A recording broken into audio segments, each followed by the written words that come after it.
Hello guys! Welcome back to my YouTube channel. This is Bilang Vlog. Ngayon guys, may panibagong content na naman tayo dito sa YouTube. Pero bago yan, kung hindi ka pa nakapag-subscribe sa aking YouTube channel, isubscribe mo na ako. And hit mo na rin ang notification bell para always updated ka sa new upcoming upload ko.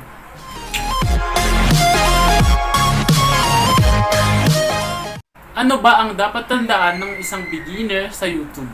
Malaking tanong sa iyo kung paano ba magsimula sa YouTube. Kung ikaw ay magsisimula pa lamang sa YouTube, dapat alamin mo kung ano yung i-content mo.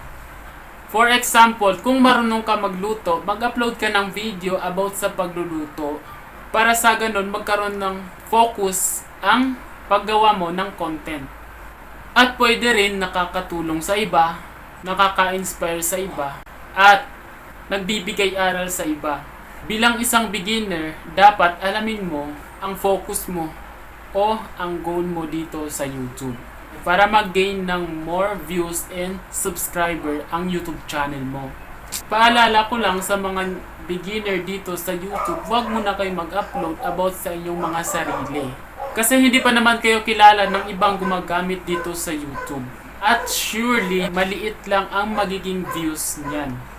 At sinasuggest ko sa inyo na mag-upload kayo ng mas nakakatulong sa iba para magkaroon din sila ng bagong kaalaman at malaman nila ang mga hindi pa nila alam. Kasi yung mga success na vlogger o YouTuber, dyan din naman sila nag-start.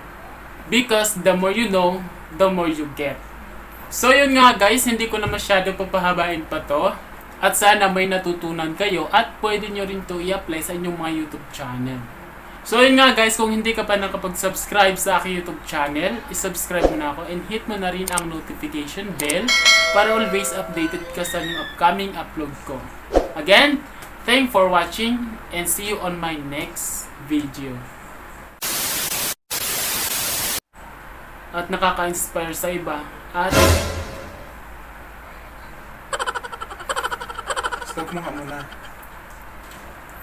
because the more you Because the ano yun? because the more you know, ano daw? Because the know you more. Okay. Kasi hindi ko talaga